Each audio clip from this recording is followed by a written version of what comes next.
Welcome to the Enriched Nurse with your host, Dan Richmond.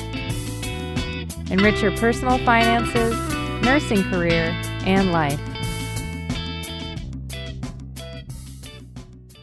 Hi, I'm Dan. I want to help you work less, live more, and rediscover your dream career. Way too many nurses yearn for a better work-life balance, freedom from burnout, and a more fulfilling nursing experience. Nurses shouldn't have to sacrifice themselves. I want to help you enrich your personal finances, career, and life with actionable insights for real self-care. Not all this reactive nonsense to the main problem. Too much burden is placed on too many nurses. Look, I've been in nursing for over 20 years and an RN since 2006. I've worked part-time almost my entire career and seen the way nurses are treated evolve over the years. Unfortunately, incivility and burnout persist and was exacerbated by COVID. You can keep sounding the alarms on staffing, shortages, and waiting for someone to save you, but it ain't gonna happen. Learn to save yourself so you can better serve your patients and community. And of course, for a healthier you too. Be sure to subscribe and leave a review if you enjoy the show. Okay, before we dive in and I explain rich nurse, poor nurse, broke nurse, I interrupted my kids' bath time and asked them a few questions because I wanted to see if they get it better than nurses. So I specifically asked them if they liked paying taxes, if they didn't want to double their money every 7 years, it was sound investing, or if they wanted to risk it all and lose like everything. So here's what they said. Okay, kids, do you like paying taxes? No! Yes or no? No! No? No. Okay. Would you prefer you didn't double your money every 7 years? No. Okay. What about question number 3? Do you like high-stakes investing and the thrill of potentially losing it all? Like taking your piggy bank to zero, or having your toys taken away, or even going totally negative? No! Are you sure? No. Pretty smart, eh? All right. Let's talk about rich nurse, poor nurse, and broke nurse. Say what? Nurses are broke? Even poor? But nurses make good money, right? I mean, can't they work extra like all the time? And don't they make good money? Yeah, they can. But still, plenty are broke. I wouldn't say that they're, necessarily poor because they have the ability to make good income. But just because you make really good income, that does not mean that you are not broke or close to it. That seems to be what I hear from nurses all the time. They're paycheck to paycheck. They're struggling financially. They're worried about too much debt. They have to work extra shifts to get by.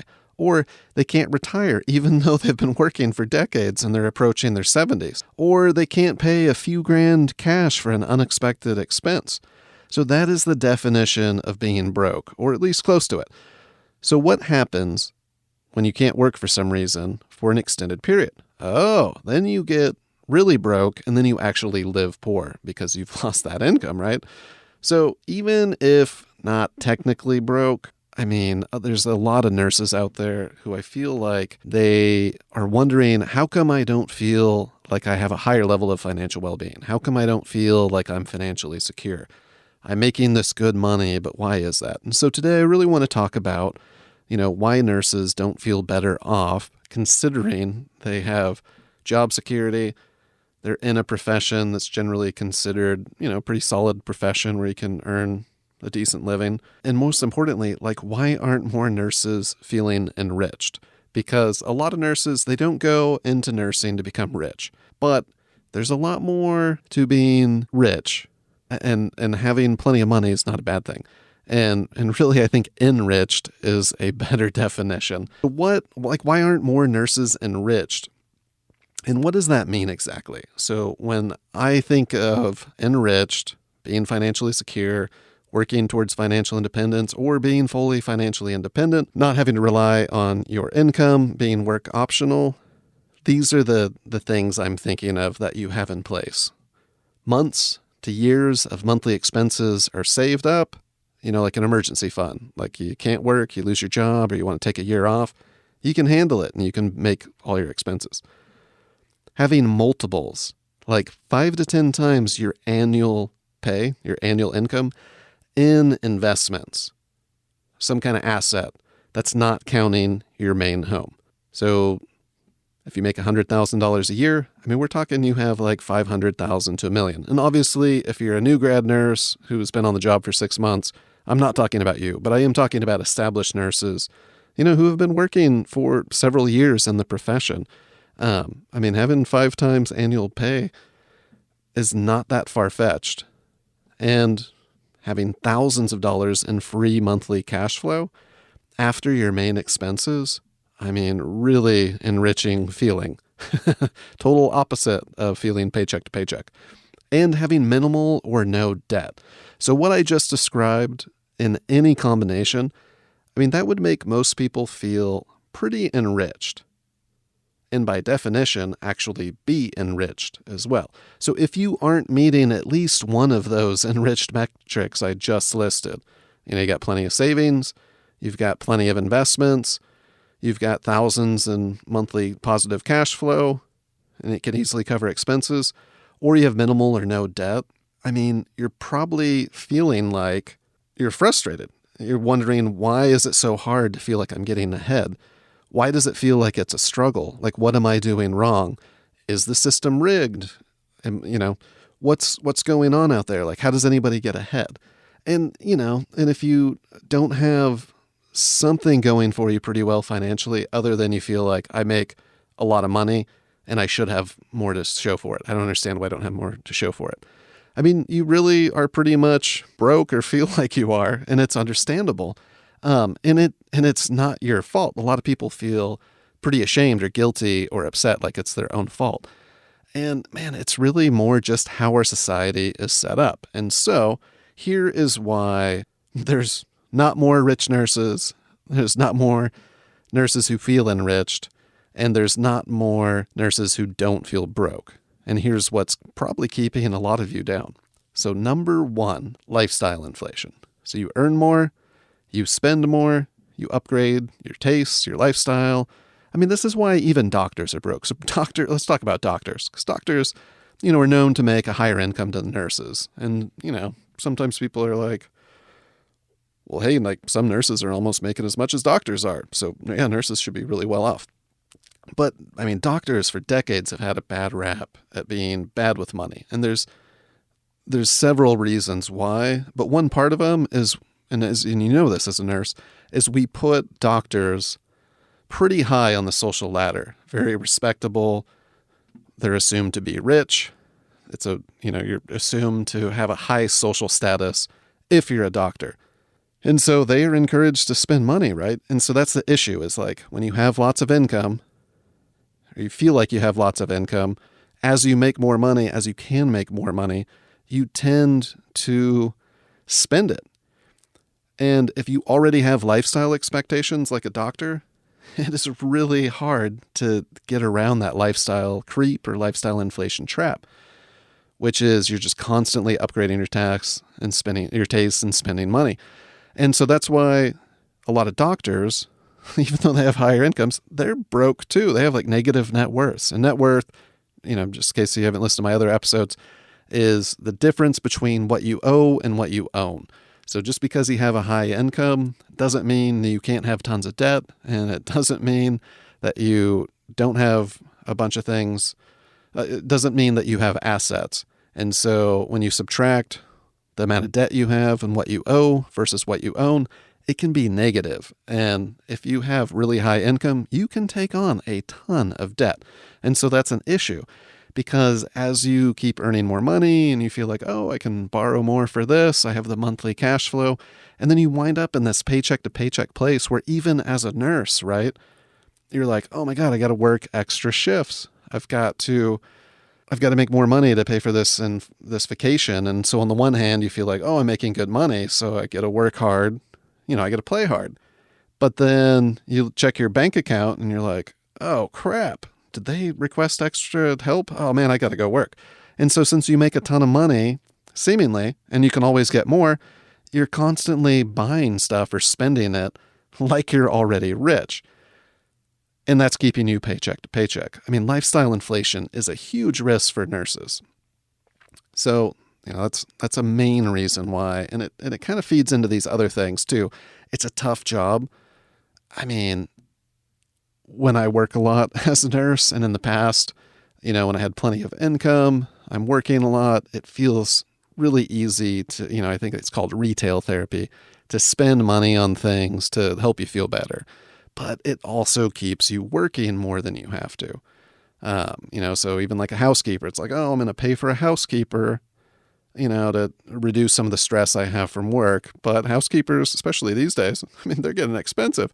So if you add the housekeeper, you're adding fancier, nicer meals, upgrading your stuff, it's really easy to spend money in this country. And there's a lot of social pressure to constantly be buying, and people are constantly sold stuff. So if you're not paying attention, and if you're already working in like a hard, high stress gig, it's very easy as you make more money to just keep spending it. So that's lifestyle inflation.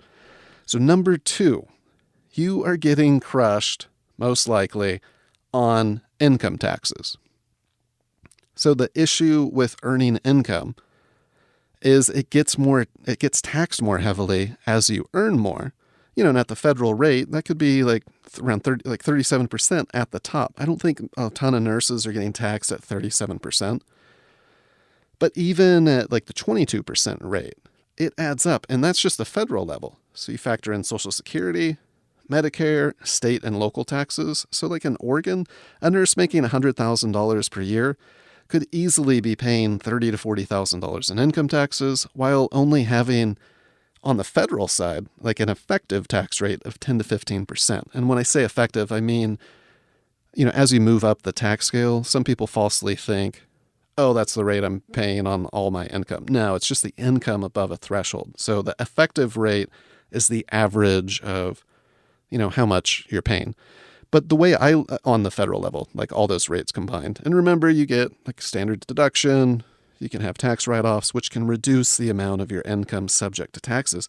But even then, you can still wind up paying a significant percentage of your income to taxes. And that's a problem. So like when my wife and I were both working full-time as nurses before we had kids, I calculated it out. And, this was back in, I think, like 2011, 2012. What really inspired me to really, really optimize my finances and start putting together a long-term plan was realizing how much of my income was going to taxes when you factored in, all the registration fees and like minor expenses, things like that, that are in essentially taxes.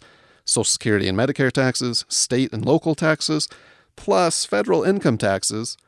And the thing that really was inspiring me is, I wasn't claiming a lot on my withholding. So I was getting these like $5,000 to $10,000 tax bills in the spring when I did my tax return. And, before I was working full time, I was used to, definitely paying taxes, but not paying taxes all year long and then having like a $5,000 to $10,000 tax bill. And to be clear, this was for my wife and I. And so I think like the worst year and the year we made the most money, I calculated it out, and we paid like 40 to 50, like almost 50,000, like almost a third of our income in taxes. And I was just thinking like, this is crazy. Like, it's really difficult to invest, live well, save up a ton of money, save up down payments for houses and all these things, when you're paying more than your fair share in taxes. And that is the issue with earned income. And like these nurses who are constantly working extra and picking up, it's taxed less favorably than other ways to get income. And so like the one that comes to mind is like capital gains. So, potential income or, appreciation, like something like your investment goes up in value. That's actually taxed potentially at a much less rate, and even 0% depending on your overall annual income level. It's quite a bit different, and you can have potentially really high amounts of capital gains and appreciation and still potentially not have to pay any tax on that, and you definitely don't have to pay tax on it until you actually sell. So you can have an asset that's increasing in value over time and actually isn't costing you any taxes in the meantime. which is pretty cool because you won't be assessed taxes on it till you sell. On income, you actually are getting taxed on your income. I mean, one, you're not getting paid until, potentially like 2 to 3 weeks after you've actually worked and should have earned the income. But then before you even see that income in your bank account, you probably are already having taxes taken out of it. And so when people don't understand how the tax system works, they aren't optimizing, they aren't looking at ways to use tax shelters, and they're not taking advantage of ways that they could be investing that would actually reduce the amount of taxes that they're paying and also increase the amount of assets and wealth they have. And then when this is America, and only in America would like salesmen be so good that they can convince you that things that are really good for you and could reduce the amount of taxes you pay and increase your wealth are actually really bad deals. There's like a conspiracy, they're a scam, and you shouldn't do it. And I'm talking about like a 401k or other types of tax advantaged vehicles that you can invest in. And the reason there's a big push, people saying like, hey, you shouldn't use these things that are really in your best interest to be using, is because a lot of these other entities can't make any money off of it. But you can make a lot of money off of it and you can increase your wealth. So you're probably getting crushed on taxes. I'm thinking a lot of nurses. I've yet to meet a single nurse who is what I would call a tax expert or really has reducing their tax liability dialed in. And personally, I've been able to get my effective tax rate into the negative, since I've had kids, into the negative territory.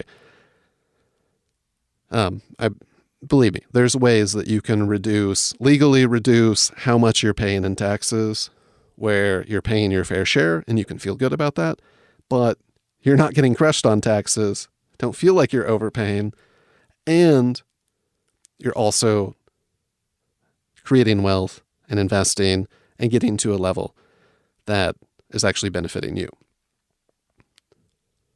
Okay, so not understanding how income works and getting crushed on taxes. So that's a problem.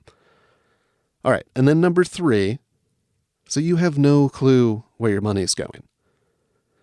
And this is a huge problem for nurses because if you're constantly feeling stressed and like you're working more, it's a female dominated profession. So if you're a parent, if you have parents who need help, nurses are caregivers. You gotta like helping other people in this profession. So it's very easy to be the caregiver at work, the caregiver outside of work, and just the demographics, you're likely to be in a caregiver role. But even if you're not, there's still a good chance you don't have a clue where your money's going because just on the baseline, the profession is generally pretty stressful. And like working a 12-hour shift, who really likes thinking about this stuff after they've worked 12 hours? What do you like to do after a 12-and-a-half-hour shift? Which is really more like 13 to 14 hours by the time you actually get home. So on those days that you're working, unless you're sacrificing sleep, you probably don't have a whole lot of time to prioritize figuring out where your money's going, right?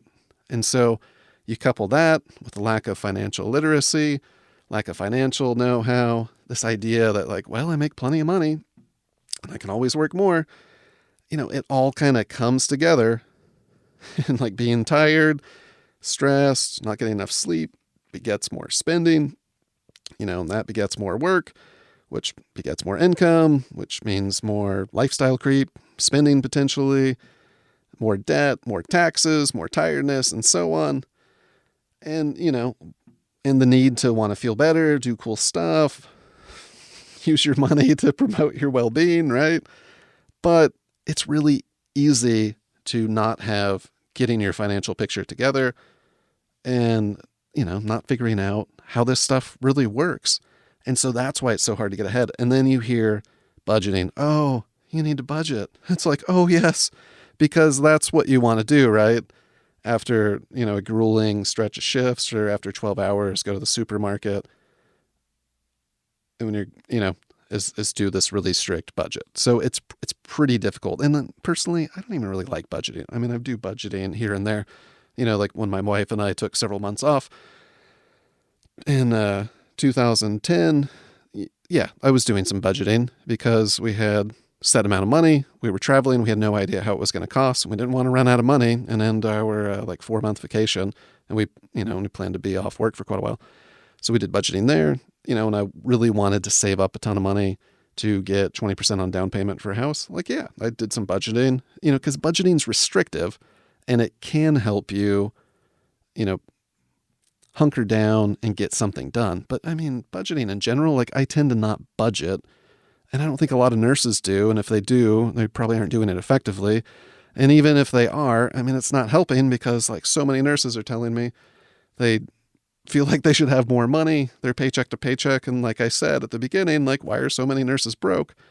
And it's so easy for budgets to fail or just not do them, because again, it's a restrictive thing and it takes a lot of work. And, budgeting sucks. Like I said, I don't do it. I hate it. I only do it when I have to.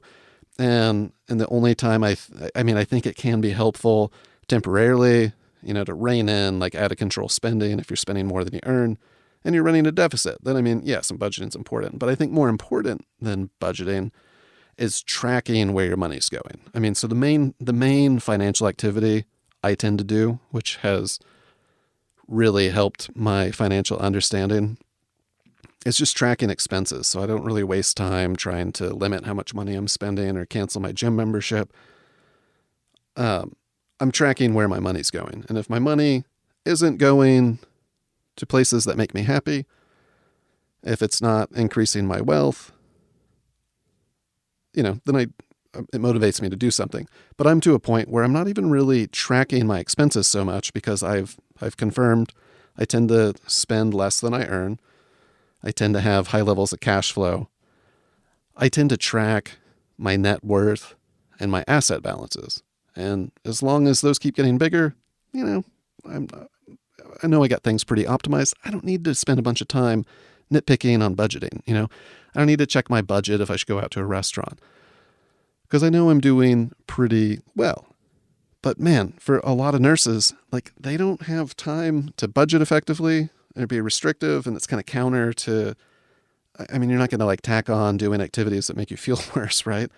And then tracking can be kind of time consuming as well. And that's a problem though, because if you don't realize you're overspending because you're paying too much in taxes or you're spending beyond what your lifestyle should be, or you're, trying to make yourself feel better by spending that money and you're also taking on debt, well, it's like, yeah, well, this is why you can be in a household that's making way more than the average American, like 6 figures. We're talking like $200,000-300,000 if you got like 2 nurse couples living in a high paying, high cost of living area, and you can still be broke. You can be a doctor and still not have nearly enough to show for it. So, the question is, what gives? What can you do about it? Well, the secret, I actually reveal in my ebook, The Enriched Nurse and the Hierarchy, but I haven't got any accolades yet for sharing this secret. And I think if you downloaded the ebook and look at it, one, I'm going to reveal it right now. But 2, it's not really that much of a secret. Because like when you think about it, it's like, oh, well, yeah, that makes sense. But it almost seems like it makes too much sense, or like it doesn't seem that spectacular or that special. So it's like, well, no, there's got to be an easier way. And it's like, no, there is no easier way. Like nobody's coming to save you. If you don't have, like basically if you're constantly spending more than you should be, than you earn, you're paying way too much in taxes, and you have no clue where your money's going. You're not solving that problem anytime soon. There is no secret or silver bullet that's going to solve those issues. You've got to do, all those things can be solved with really basic, easy stuff. I say easy, theoretically easy, but as we all know, it's really easy to not eat donuts in theory, right? Or not eat cake or candy or drink sodas or drink, high calorie drinks. But as you know, when you're at the hospital, especially during the holiday season, it is On paper, it's like easy. It's like, yeah, don't add 3,000 calories to your diet and junk food while you're on work, not getting any exercise, stressed out, and losing sleep. It's like, yeah, I mean, like that shouldn't be like a groundbreaking secret, right? But I mean, like, it's true. It's pretty basic. Like, oh yeah, like obviously, I mean, especially now, like myself personally, I'm 40. I can't eat a bunch of donuts at work all the time, and people are dropping off donuts and treats all the time. And I know I can't do that, and I still have a hard time doing it because while there isn't a secret, this stuff's not easy. And that really is the secret. You've got to make this a priority. You have to put in the grunt work. Nobody can do it for you. Even if you want to hire a professional to help you figure a lot of this stuff out, you're still going to have to do a bunch of the grunt work. And so that's why it is so easy to put it off and not do it. So yeah, in the ebook, I've got courses too, where I'll walk you through exactly how to do this. And your employer could even pay you, continuing education funds and hours. So you actually get paid to go through and make a financial plan or learn how to give yourself a pay raise. I've got courses on this, but the key secrets, if you will, are in this ebook I made and the Enriched Nurse hierarchy. And so at the bottom of this hierarchy, it talks about meaningful pursuits, purpose, intentionally spending your money. So if you want to like take a year off, like my wife and I did, you've got to prioritize that. And we did. And so we saved up a bunch of money. We didn't want to blow money on stuff that wasn't going to help us take a ton of time off, because we were living on Kauai. We were getting a little bit of island fever, and we wanted to go travel and see national parks, and we wanted to take time off, and we did. And so spending a bunch of money, like paying interest on debt, spending a bunch of money on going out to eat at restaurants. I wanted to go out to eat at restaurants while I was traveling around the U.S. on vacation, an extended period off. I didn't, so we cooked more food. We reined in spending. We just weren't doing frivolous spending. So when you have a purpose, when you have something you're trying to do, whether that's saving up for a down payment on a house, something that is important to you, that's going to overall improve your life and give you meaning, one, it makes it easier to work in a tough job like a nurse. But two, it helps you prioritize. So that's the bottom, because none of this other stuff really matters. If you don't know what you want, you don't have goals, dreams, aspirations, because it's just kind of like, all right, I need to do a diet, or, oh, I'm going to get on a budget. And then, yeah, it sucks. And then it's not successful. You got to have some meaningful purpose, intention, some goals. So then level 2 is boost after-tax income, minimize major expenses, and take advantage of tax-advantaged investing.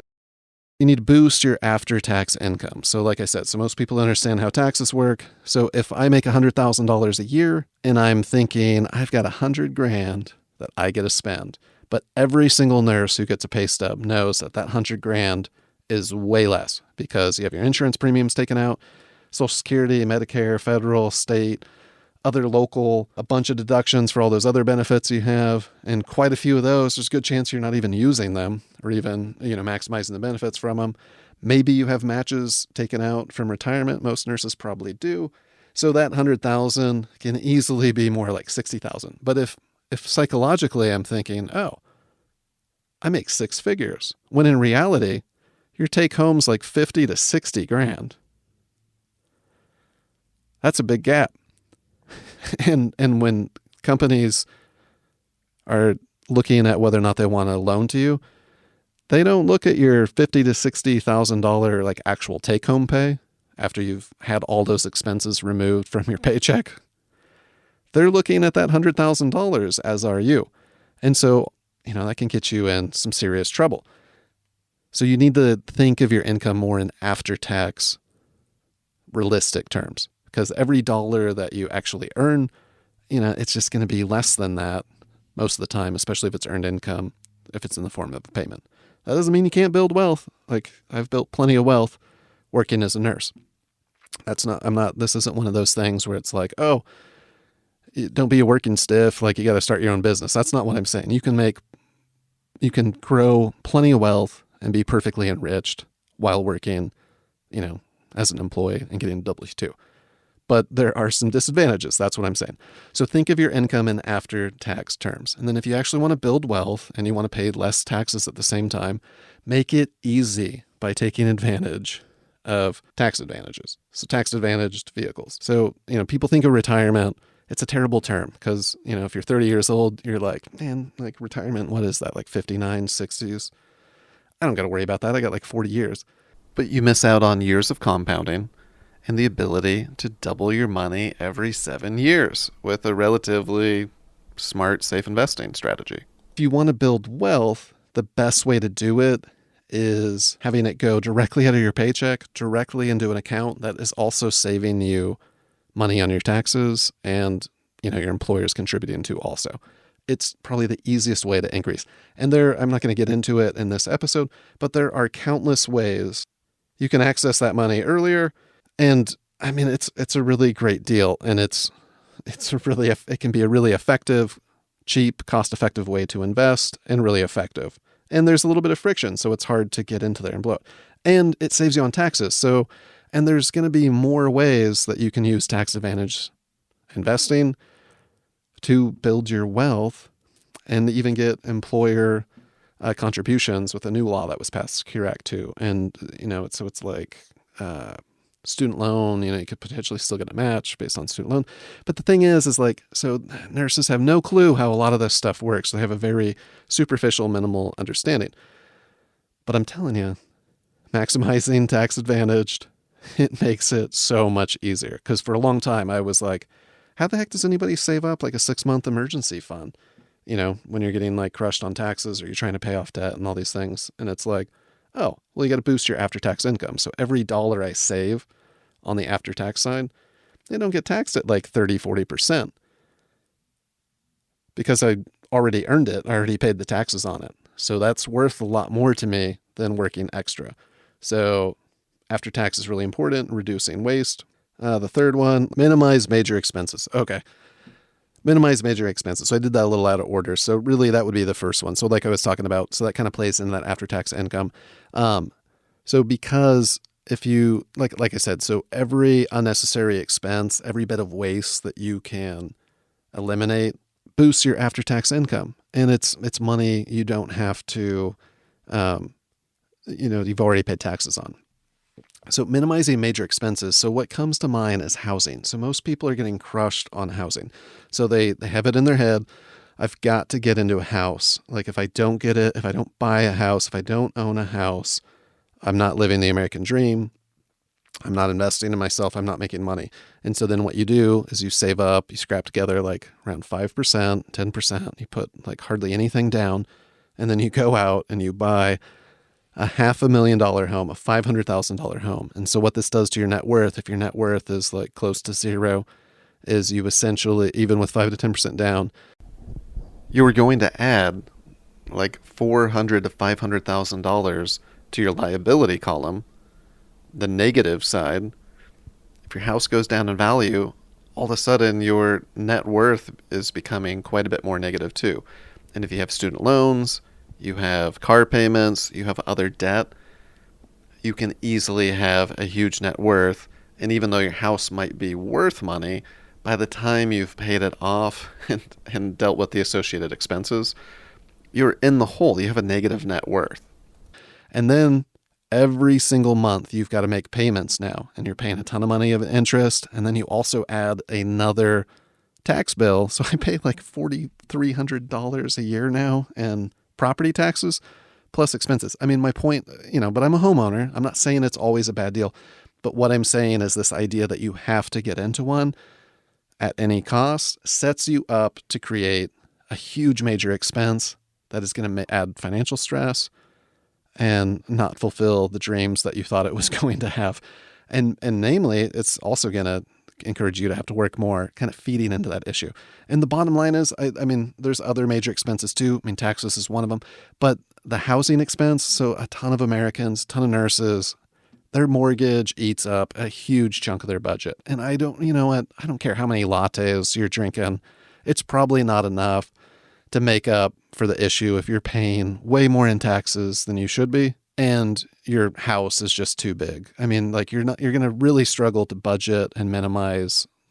I mean, there's not enough little teeny minor expenses that you can minimize if you've just overbought, if you're house poor. You've bought too big of a house or too expensive of a house, and it's eating up too much of your income. I mean, until you figure that issue out, I mean, you're really not going to do really well. So those three things are the next level of the Enriched Nurse hierarchy, which is really how I think any nurse can really start building wealth.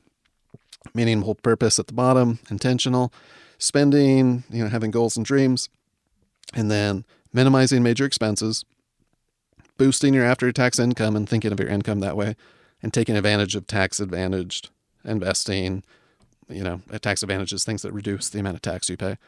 Then the next level is work-life balance, because I think, burnout, work-life balance is a huge issue for nurses. It's like their number one.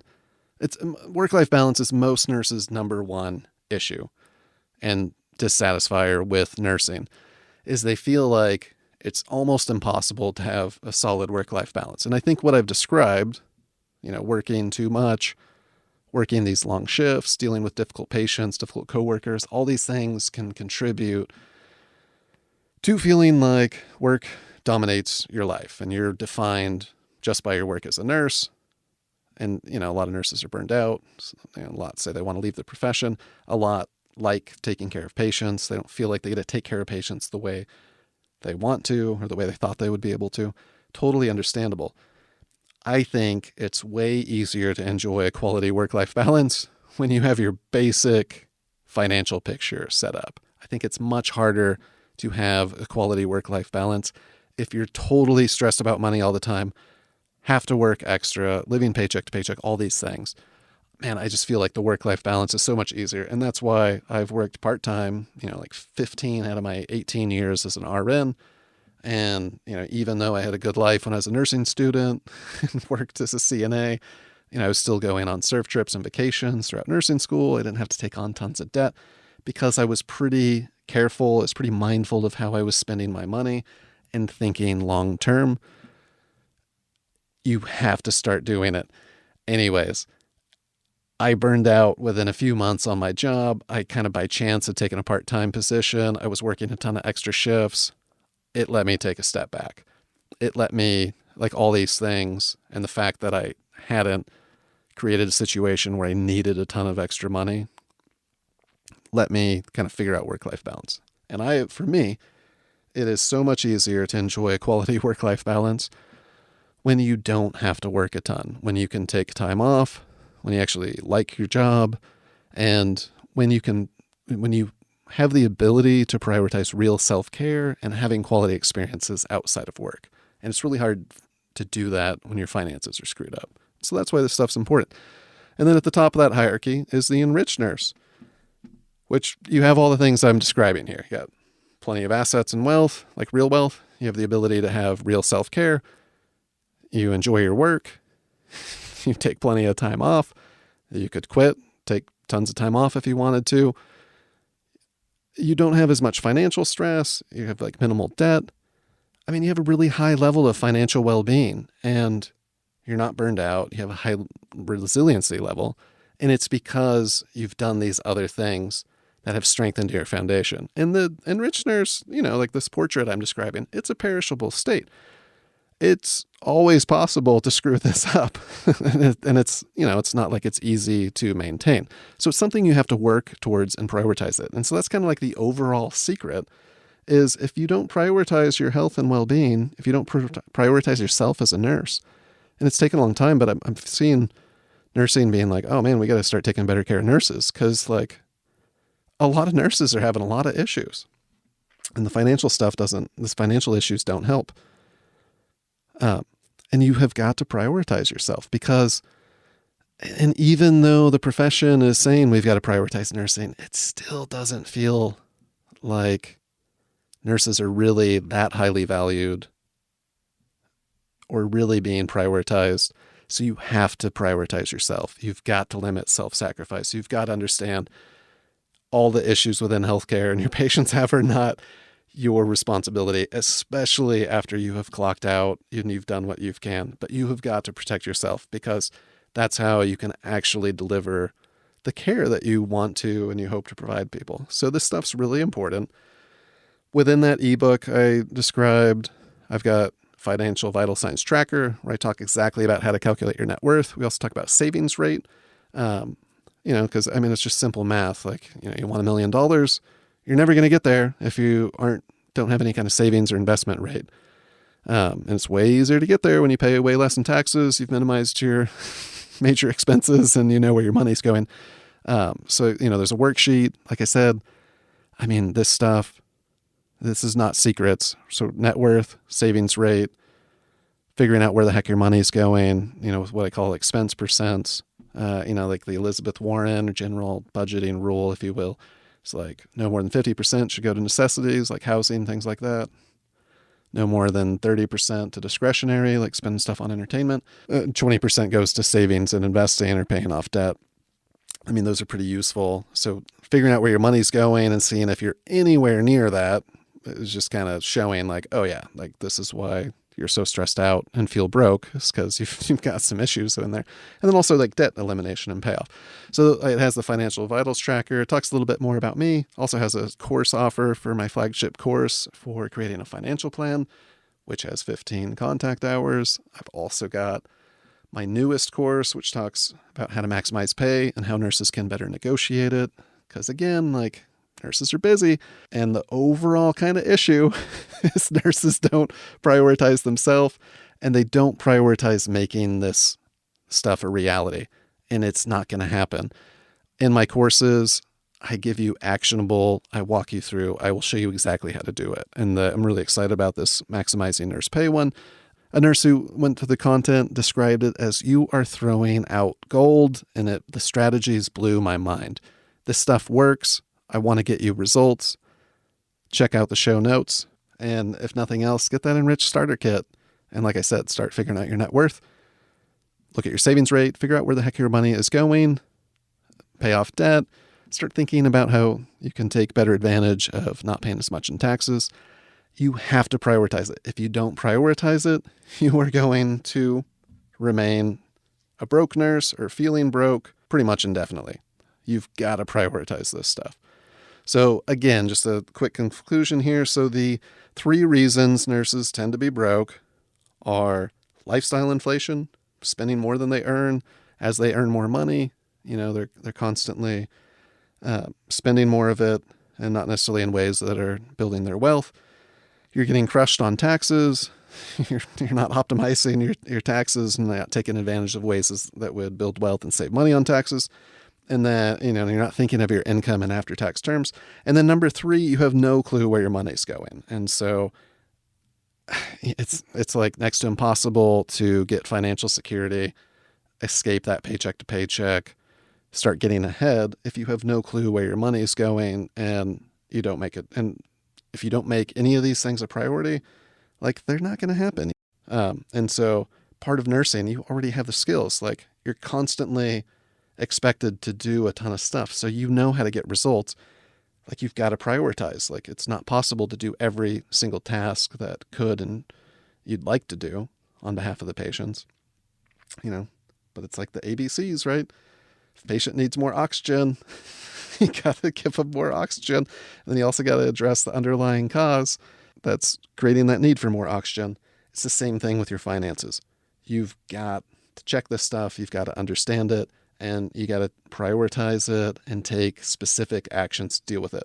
And like I said, those actions aren't secrets. Goals, analyzing, putting money into things that make sense, and also putting money into investments that are likely to go up, and then doing your best to maintain all of it and keep your sanity. And it really starts with prioritizing yourself. So, okay, there you have it. That's it for this episode. Thanks for listening.